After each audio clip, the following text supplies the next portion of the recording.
তোমরা দেখছো কিশোর শিক্ষা ইউটিউব চ্যানেল। ক্লাস 5-এর ছোট্ট সোনাদের মধ্যে দুজন আমাকে অনুরোধ জানিয়েছো খাতায় লিখে বোঝাতে। তোমাদের অনুরোধেই আমি আজকে এই ভিডিওটা বানাচ্ছি। ভিডিওগুলোয় আমি প্রশ্নগুলো লিখে দিয়েছি, তারপর উত্তরগুলো মুখে আলোচনা করে দিয়েছি। আমার মনে হয় প্রশ্ন লেখার পর উত্তরগুলো তোমরা আমার কথা শুনে লিখতে পারছো না তাড়াতাড়ি করে। এই জন্যই মনে হয় তোমরা আমাকে অনুরোধ জানিয়েছো। তো তোমাদের জন্যই আমি আজকে ভিডিওটা করছি এবং তোমাদের কথা মতো প্রশ্ন এবং উত্তর দুটোই খাতায় লিখে আমি বলে দিয়েছি। চলো আমরা দেখে নিই প্রশ্ন উত্তরগুলো। যে প্রশ্নগুলো আগে লিখিয়েছিলাম, অর্থাৎ মানবাধিকার ও মূল্যবোধ, এই চ্যাপ্টার আমাদের পরিবেশ বইয়ের শেষ চ্যাপ্টার মানবাধিকার ও মূল্যবোধ। এই চ্যাপ্টার থেকেই সমস্ত প্রশ্ন যেগুলো দিয়েছিলাম সেগুলোরই প্রশ্ন এবং উত্তর দুটোই আজকের ভিডিও আমি লিখে দিয়েছি। আশা করছি তোমাদের আর কোনো অসুবিধা হবে না। তো দেখে নিই প্রশ্ন উত্তরগুলো।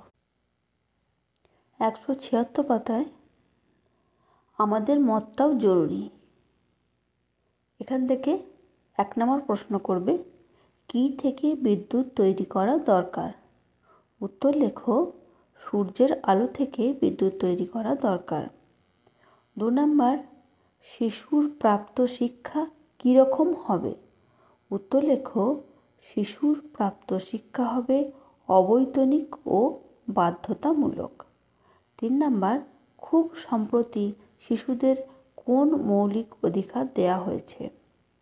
উত্তর লেখো, খুব সম্প্রতি 14 বছর বয়স পর্যন্ত অবৈতনিক ও বাধ্যতামূলক শিক্ষার অধিকার শিশুদের দেয়া হয়েছে। 4 নম্বর, আমরা যদি না জাগি মা কেমনে সকাল হবে? কবিতাটি কার লেখা? কবিতাটি কাজী নজরুল ইসলামের লেখা। 5 নম্বর, শিশুদের অধিকারগুলি সংক্ষেপে লেখো। উত্তর লেখো, 1 নম্বর বেঁচে থাকা, 2 নম্বর খাবার ও পানীয় জল পাওয়া, 3 নম্বর স্বাস্থ্য ভালো রাখা ও অসুখ হলে চিকিৎসা পাওয়া, 4 নম্বর নিজের নাম পরিচয় জানা ও প্রকাশ করা, 5 নম্বর 14 বছর বয়স পর্যন্ত অবৈতনিক ও বাধ্যতামূলক শিক্ষা পাওয়া। পরের পাতা 179, বয়স্কদের সম্মান করো। 1 নম্বর প্রশ্ন লেখো, বিশ্ব বয়স্ক দিবস হিসেবে কোন দিনটি পালিত হয়? উত্তর লেখো, বিশ্ব বয়স্ক দিবস হিসেবে 1 অক্টোবর পালিত হয়।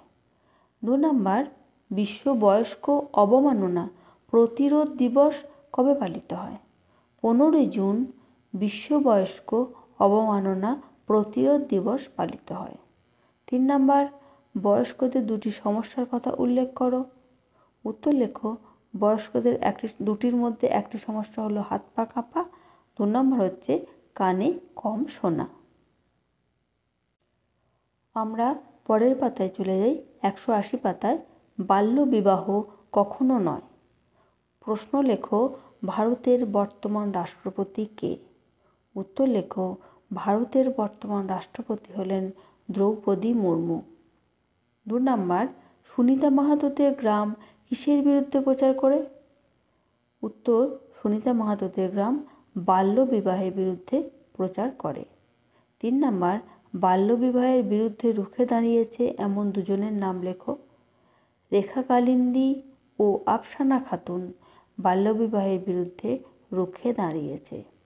4 নম্বর, প্রথমবার রেখা, আফসানা ও সুনিতা কবে রাষ্ট্রপতি ভবনে শুভেচ্ছা পেয়েছিল? 2009 সালে 14 মে প্রথমবার রেখা, আফসানা ও সুনিতা রাষ্ট্রপতি ভবনে শুভেচ্ছা পেয়েছিল। 5 নম্বর, 2009 থেকে 2011 সালে ভারতের রাষ্ট্রপতি কে ছিলেন? তখন ভারতের রাষ্ট্রপতি ছিলেন প্রতিভা দেবী সিং পাতিল। 6 নম্বর, 2011 সালের 7ই ডিসেম্বর রাষ্ট্রপতি ভবনে রেখা, আফসানা ও সুনিতা ছাড়া আর কারা ডাক পেয়েছিল? ডাক পেয়েছিল সঙ্গীতা বাউরি, মুক্তি মাঝি, বীণা কালিন্দী এরা।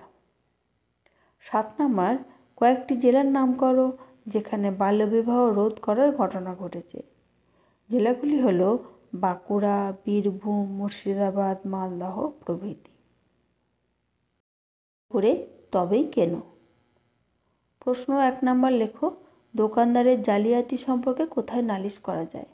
উত্তর লেখো জেলা উপভোক্তা ফোরামে করা যায়। 2 নম্বর, প্রেসার কুকারের প্যাকেটে কোন ছাপ দেখে কিনবে? প্রেসার কুকারের প্যাকেটে ISI ছাপ দেখে প্রেসার কুকার কিনব। 3 নম্বর, FPO এর পুরো কথাটি কি? FPO পুরো কথাটি হলো ফুড প্রোডাক্টস অর্ডার। 4 নম্বর, আগ মার্কায় আগ এর পুরো কথাটি কি? আগ মার্কায় আগ এর পুরো কথাটি হলো এগ্রিকালচার। 5 নম্বর, কোনো কিছু কেনাকাটা করলে কি নেওয়া অবশ্যই উচিত? উত্তর লেখো কোনো কিছু কেনাকাটা করলে রসিদ নেওয়া অবশ্যই উচিত। 6 নম্বর, FPO ছাপ কে ইস্যু করেন? উত্তর লেখো FPO ছাপ ভারত সরকার ইস্যু করে। 7 নম্বর, জেলা উপভোক্তা ফোরামে আবেদন করতে গেলে প্রমাণ হিসেবে তুমি কি তুলে ধরবে? জেলা উপভোক্তা ফোরামে আবেদন করতে গেলে প্রমাণ হিসেবে কেনাকাটার রসিদ তুলে ধরব। 183 পাতায় রাস্তায় জলের কল। 1 নম্বর প্রশ্ন, তুমি জলের যত্ন কিভাবে করবে?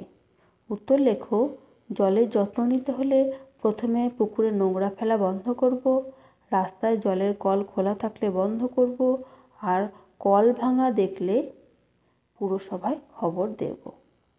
2 নম্বর, ভালো সমাজের 2টি বৈশিষ্ট্য লেখো। 1 দিয়ে লেখো গ্রাম, শহর, জঙ্গল সব জায়গায় মানুষ সমান সুযোগ সুবিধা পাবে।